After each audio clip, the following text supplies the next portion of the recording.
Everyone, Cleva here, and today I'm filming the introduction to a vlog. So I've been thinking about this particular idea for a vlog for a while now. I've been wanting to do it for a while, but I was kind of waiting for Project Zero TBR to be over, and now that I finished that one, I have been very eager to get started on this one. So this is going to be a recurrent vlog on my channel, so I'm hoping to do it once every quarter, hopefully first month of every quarter, and that is going to be looking at the oldest books on my Goodreads want to read list and reading them.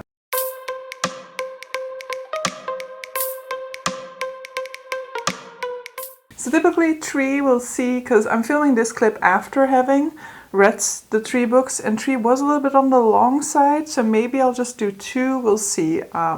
Probably I'll still do 3 just because I like the number 3.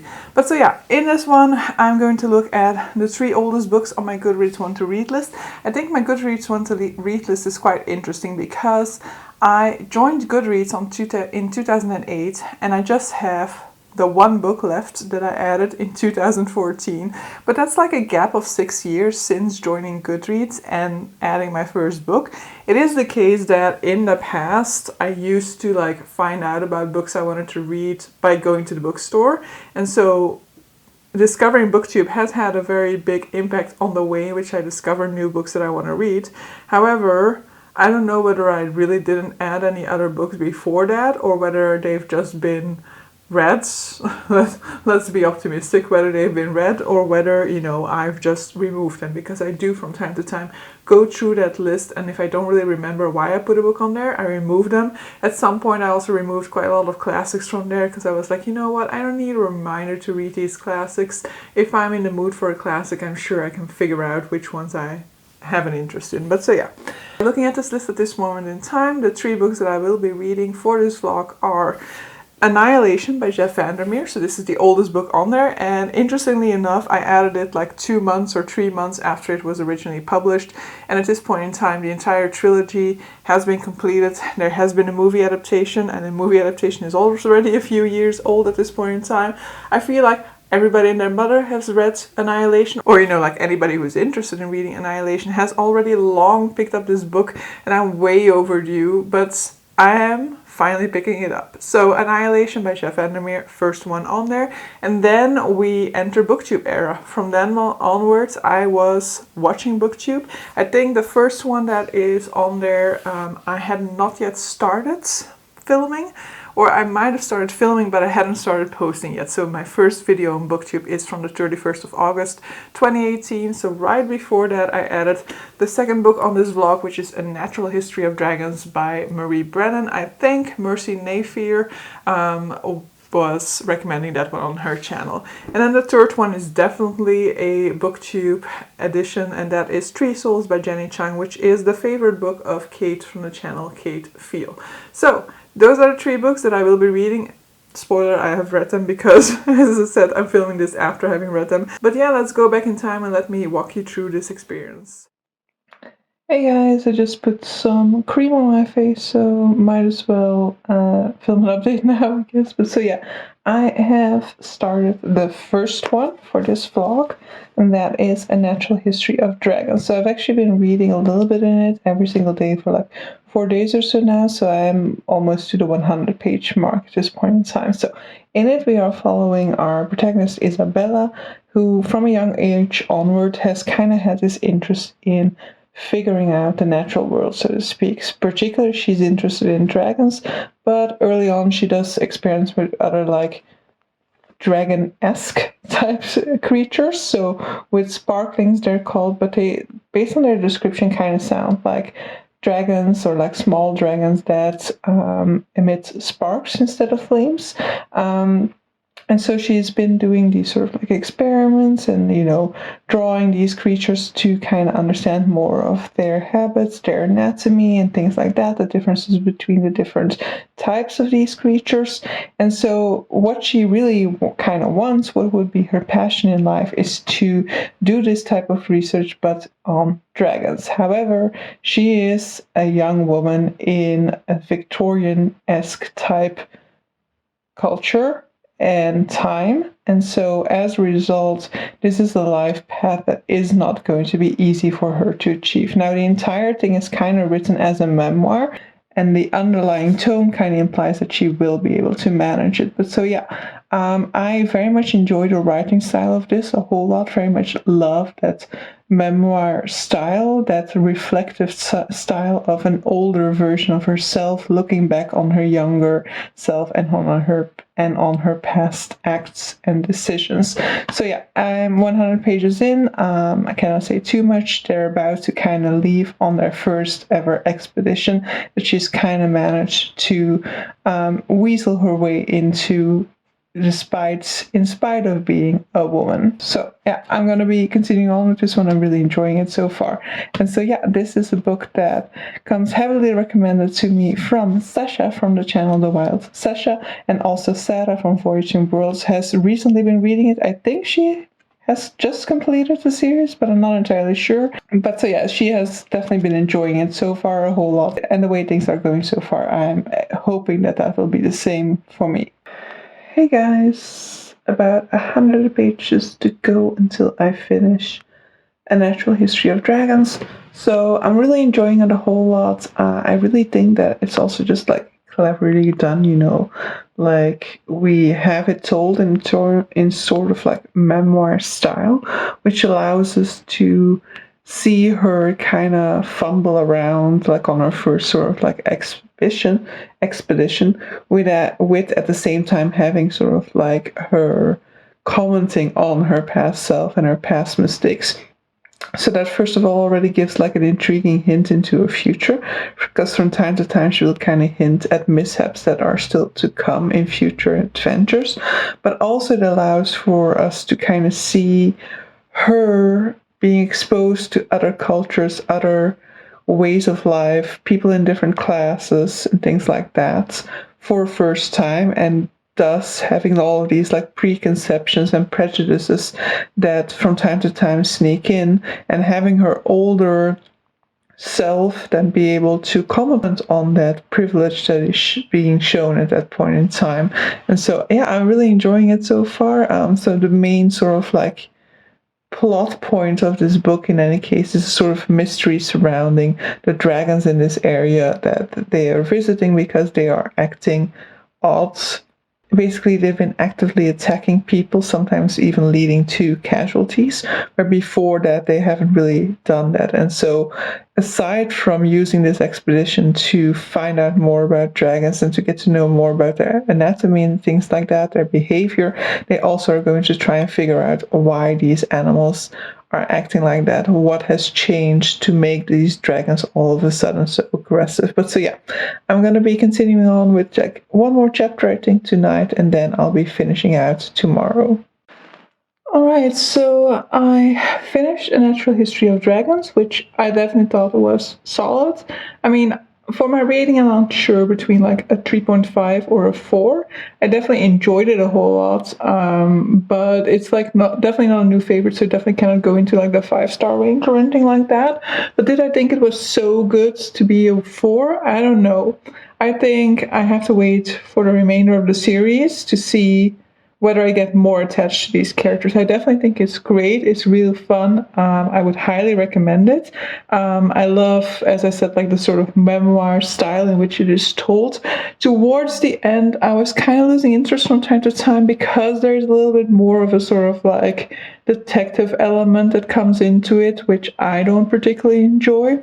And I don't know whether that's the reason why I found myself like falling asleep from time to time while reading it, or whether I'm just really tired, because I have started book 2 for this challenge and I'm falling asleep again. So I am reading Annihilation by Jeff Vandermeer. This is technically the oldest book on this challenge. So it's like oldest in terms of, maybe also in terms of publication date, but definitely oldest in terms of how long it's been on my TBR, because I added it in 2014 to my want to read list, and I also actually own it for a very long time already, but on Kindle. So probably I can find it out through my Kindle, but who knows how long I've had it. Way too long is definitely one of the answers.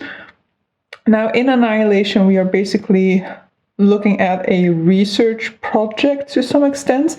So there's this area that has been isolated from the rest of the world called Area X. And so this area has been visited by multiple expeditions that have gone there to try and figure out what makes this place so special. But every single time there have been catastrophes happening to these expeditions. For example, some of these expeditions, people were just ending up killing themselves or killing the others.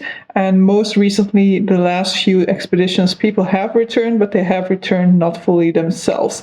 And so we are following the 12th expedition as they enter into Area X. This is cosmic horror, basically meaning that you are never fully informed of what's the deal. You're never given the full scope of the horror element. The horror element is basically the unknown and the fact that you never get the full information behind it. I like that, but I have never read that, so I like that in movies in any case. It's one of my preferred type of horror stories, but in books I haven't read it because I basically haven't read much horror to begin with. So I am about like 35% in at this point in time, and as I said, I've been struggling. I've really been struggling the past hour or so. I've been falling asleep a whole lot, but am I just tired? I don't know. It could definitely be the case, but it is definitely a red flag for me when I start to fall asleep while reading. But that does not mean that, but that could definitely be because I'm tired. Because as I said, Natural History of Dragons, I only started noting myself nodding off and falling asleep yesterday evening. I had already read some 300 pages in this book the previous days without any inclination of falling asleep. So perhaps I'm just really, really tired. The warm weather probably also isn't doing much good there. So I think I'm going to finish this chapter and then I'm going to move over to book number 3 for the time being and then kind of move back later on.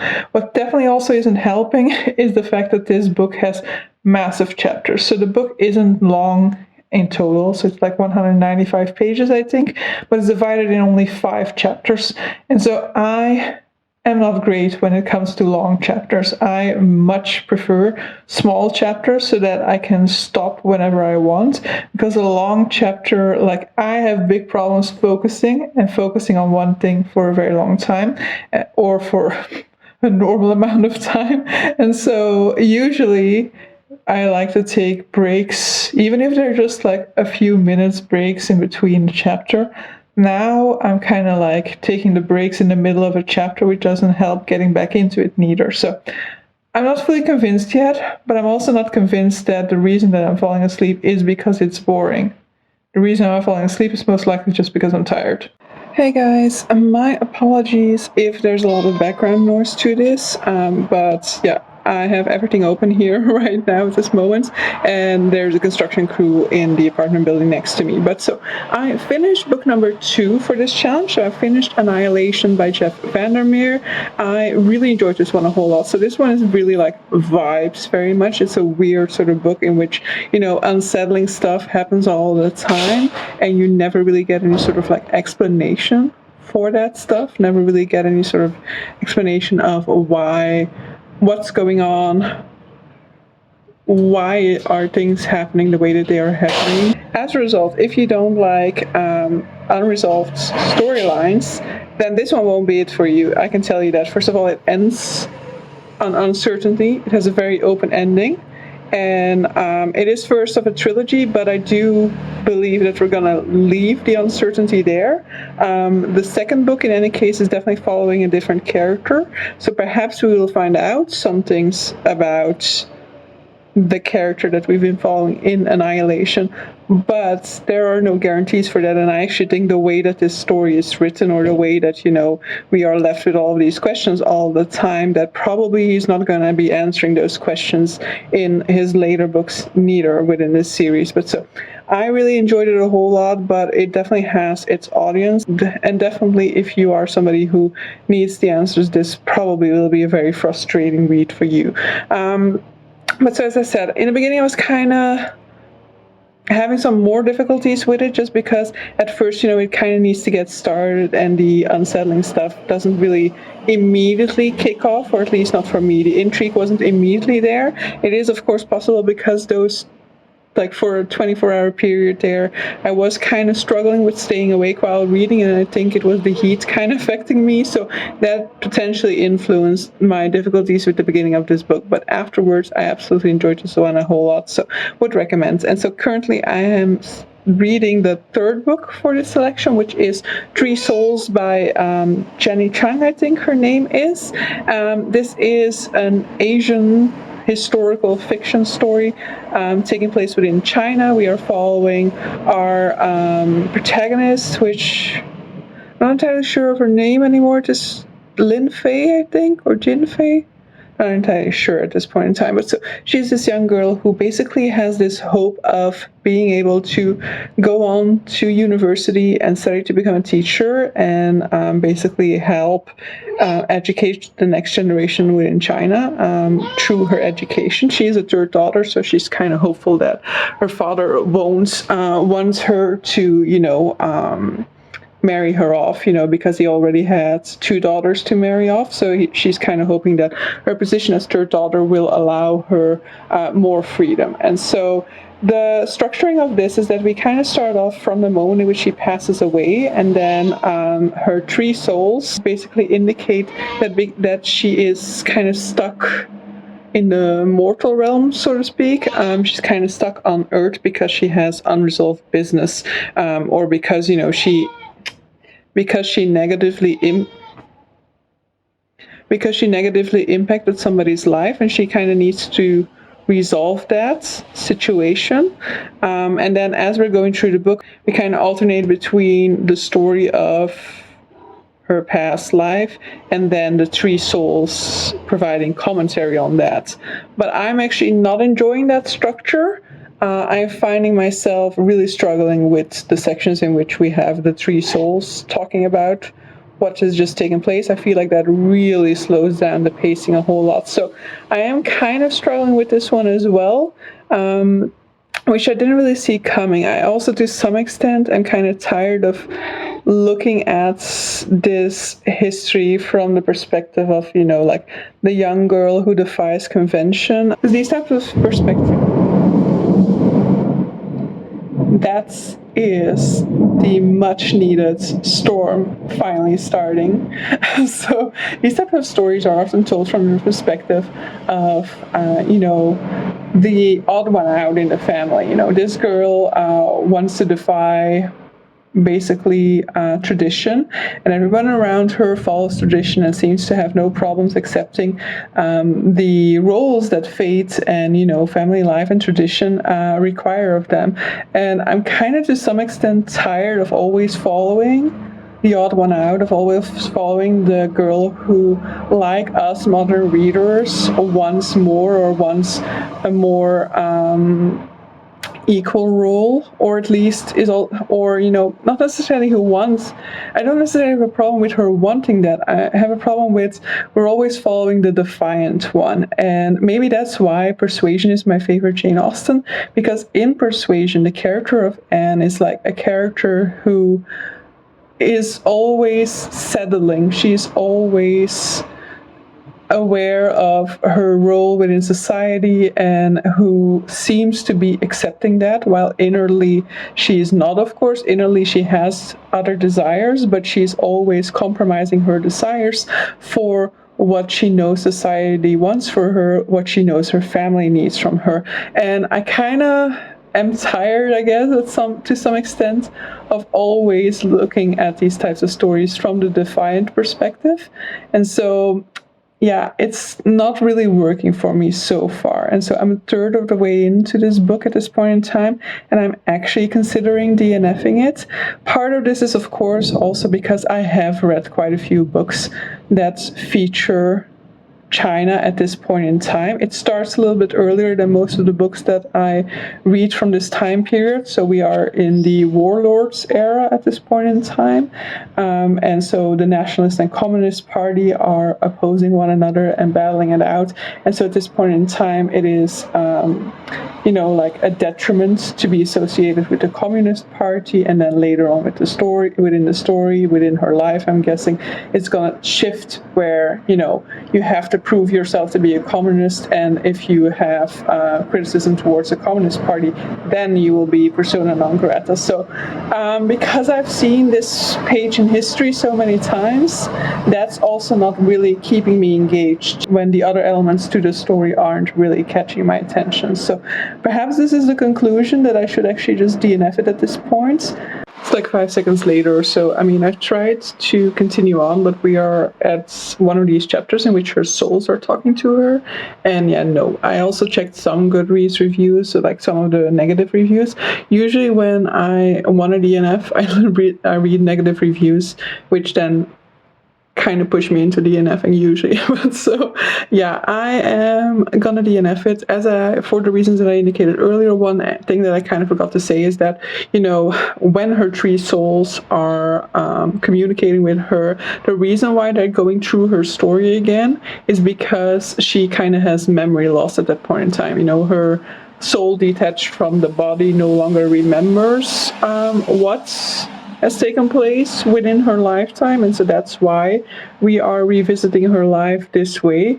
But it kind of has the effect of like them saying like, let's talk about this part of your life, which is important because of blah blah blah blah blah, which could still be somewhat interesting, except for it is kind of like artificial. It really is kind of gimmicky to some extent, but then it could still be kind of interesting to then see like, okay, what is her reaction to finding out what has happened within her life when she finds out again. But the moment in which they're doing the telling, she then kind of always seems to like remember again, so there isn't really that sense of her being shocked by her own past actions, which could be interesting about the structure. So it just doesn't work for me, the structure, at all. And as indicated, I've read other works set in this particular time in history, and they've engaged me a lot more than this one is doing currently, and so that also doesn't really work in its favor. So I'm going to put it down, which also means that I'm ending this experiment at this point in time. So I've read the 3 oldest books on my TBR at this point in time, indicating that there is definitely still a reason why I'm reading these. So I had a good time, a great time even. I had a good to great time with 2 of these. I had an okay time with the 3rd one, but finally decided that it wasn't worth me pushing through it. It is almost 500 pages long. I got to about like 150 or I think, and so, you know, I am not enjoying it enough to push through the remaining 300 pages within this book. So yeah, I'm putting it down, and that's perfectly fine. So I am going to be trying to repeat this probably in about 3 months' time. I will read the next 3 oldest books on my Goodreads want to read list. And yeah, I'm hoping to keep this sort of like challenge alive, so that those books, if they aren't picked up naturally, at least at one point will get my attention. But yeah, my apologies for the noisy ending to this video. It was 38 degrees yesterday. I need to have this cool. I need to cool this place down. But so yeah, hope you guys enjoyed this video, and see you guys for the next one. Bye!